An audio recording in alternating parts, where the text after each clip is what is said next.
O Agrodebate desta segunda-feira, dia 20 de outubro, está de volta.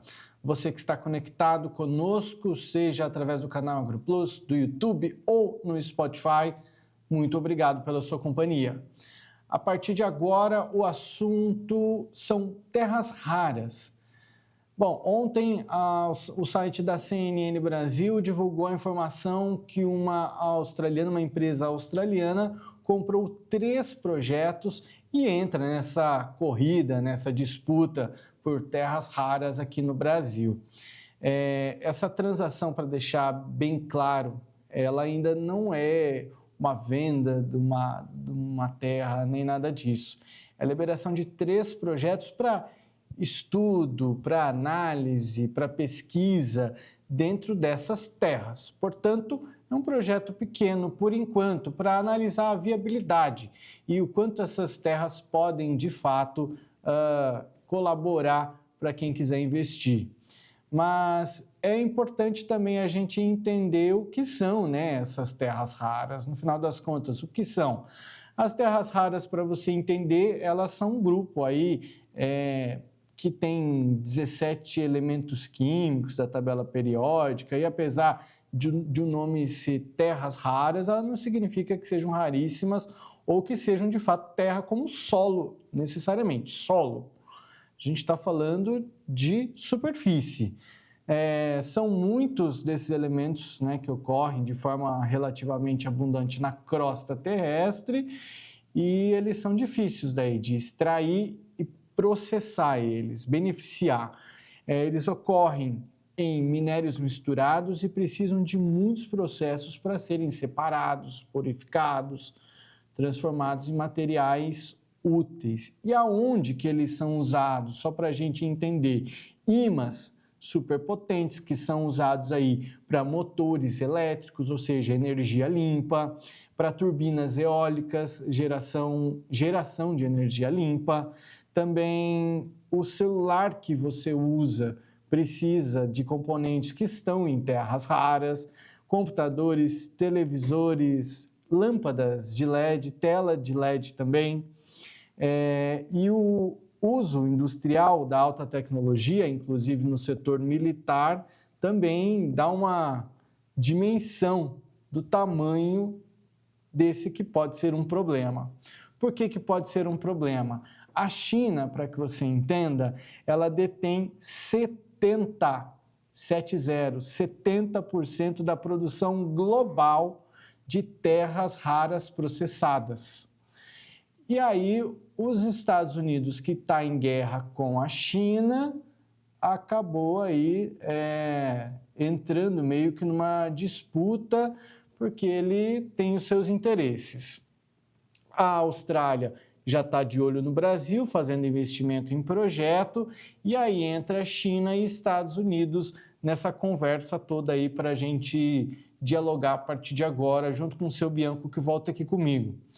Seu Bianco, é uma conexão de pontos estratégicos que a gente precisa fazer, assim como naqueles filmes que o detetive vai conectando um pontinho ao outro, que a gente vai entendendo, né? Então, a gente vê aí, o Brasil possui 3 projetos que estão na mira da Austrália, que são na Paraíba, na Bahia e no Rio Grande do Sul, que tem potencial, né, para rutilo, para ilmenita, zircão e terras raras. Então, a Austrália já está de olho e, enfim, vamos tentar conectar todos esses pontos. Eu vou pedir tua ajuda aqui também, porque a China, como eu disse, detém 70% da produção global de terras raras processadas. E aí, Estados Unidos não gostou nada disso também, porque ele não quer ficar para trás. Até porque a China, é um ponto importante também a gente falar, só antes de passar a palavra para o senhor, a China, ela decidiu criar um sistema que deve entrar em vigor aí no final desse ano, isso se Trump não intervir, que pode requerer que empresas estrangeiras peçam uma licença para a China para exportar esses minerais que estão em terras raras, mesmo que o destino não seja a China. Ou seja, o Brasil, para produzir esse material, ele vai precisar pedir uma licença para a China. E aí os Estados Unidos, de certa forma, está até beneficiando o Brasil nisso, não está não? Jussan, eu sinceramente não entendi muito bem isso daí. Eu pensei assim que a China, ela queria que se pedisse autorização para tirar os produtos dela, de lá dela. Eu não consigo entender direito se é todo e qualquer produto de toda e qualquer nação. Se sendo assim, daí os Estados Unidos estariam defendendo muito bem o Brasil também. Agora, por que é que nós nunca ou demoramos muito a falar de terras raras?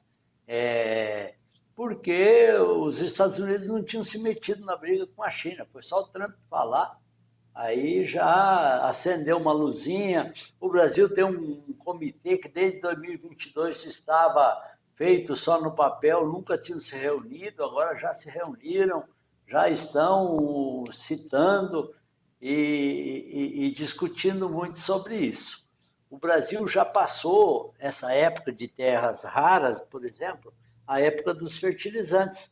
O Brasil tem reservas de fertilizantes e o Brasil não usa essas reservas, por quê? Estrategicamente, alguns outros países colocaram todas essas reservas maiores nossas em cima de terrenos indígenas, ok? E daí é proibida a exploração disso. Enquanto que nós temos que estar importando fertilizantes de outros países que, inclusive, extraem até propriamente de terras indígenas e vende fertilizantes para nós.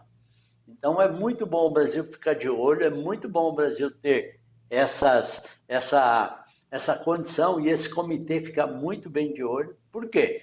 Porque todos esses materiais são materiais que há 10, 20 anos atrás quase não se usava muito. Quantos celulares existiam há 10, 15, 20 anos atrás?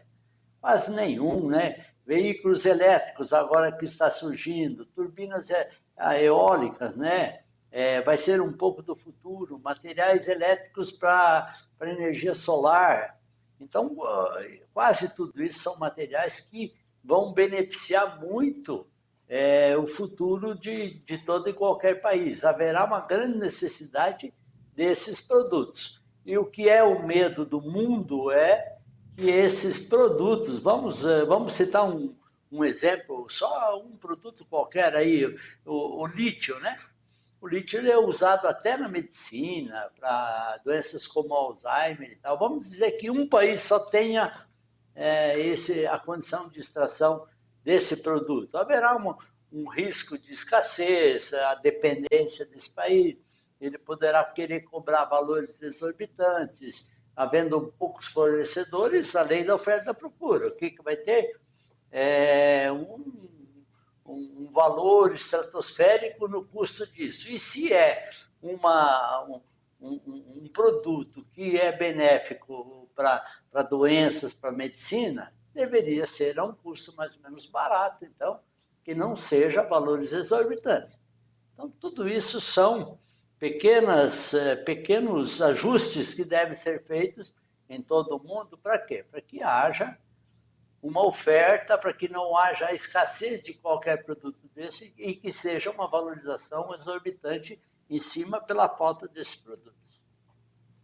Só para confirmar, as regras, né, conforme diz aí no site Infomoney, as regras que devem entrar em vigor no final do ano chocaram governos e empresas estrangeiras que agora podem precisar de licença de Pequim para comercializar seus produtos, mesmo fora da China. Ou seja, a China está cravando aí, né, confirmando o seu domínio nessa área, com 70% da produção global das terras raras processadas.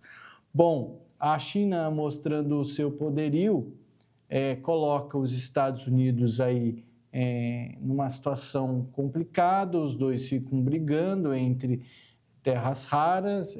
Se os Estados Unidos conseguir restringir essa obrigatoriedade chinesa para uma licença, né, para processar terras raras, vai ser benéfico para o Brasil, mas enquanto isso o Brasil tem se preparado. O senhor bem mencionou que o presidente Lula ele participou na semana passada, na quinta-feira, dia 16, da primeira reunião desse comitê, desse Conselho Nacional de Política Mineral, que foi criado lá em 2022, mas ainda não tinha sido instalado. O órgão foi idealizado para planejar essas políticas de exploração mineral. Essas informações estão no site da Agência Brasil, e inclusive dos chamados minerais críticos e terras raras, que atualmente são fonte de tensão entre os países, né, China e Estados Unidos. É importante no momento, principalmente no momento como esse, colocar para funcionar esse conselho. Excelente. E esse conselho, eu não sei como que ele será formado, mas teoricamente haverá pessoas, ou como é que eu vou dizer? Tem De 18 todos os ministérios, ministérios. viu? 18 ministérios sob a presidência do ministro de Minas e Energia. Que ótimo. Essas pessoas, estrategicamente, haverá as pessoas de economia, haverá as entendidas em medicina, porque esses produtos de terras raras são, a maioria, produtos que podem ser utilizados também em medicina. A gente vai falar, puxa vida, mas vai extrair da terra. Mas como você bem falou, Jossan, eles são, vamos dizer, eles passam por um refino, por muitos refinos, até que esses produtos sejam destinados e com muita segurança para a medicina. Então, eu acho espetacular, muito bom que a gente vá descobrindo isso, que o mundo descubra isso, e o Brasil, com certeza, nessa extensão que nós temos, haverá muita região nossa que teremos muitos desses produtos. O que é que nós devemos fazer? Segurar para o próprio brasileiro o direito de exploração disso. Não deixar que outros países venham, explorem e levem. Bom, se não houver nenhum brasileiro, nenhuma empresa brasileira que queira, não se deve deixar de passar a oportunidade de extração e de comercialização desses produtos. Então, poderão vir empresas estrangeiras e também, mas quem será mais beneficiado com isso, com trabalho, com impostos, com geração de impostos, com riquezas, é o povo brasileiro mesmo.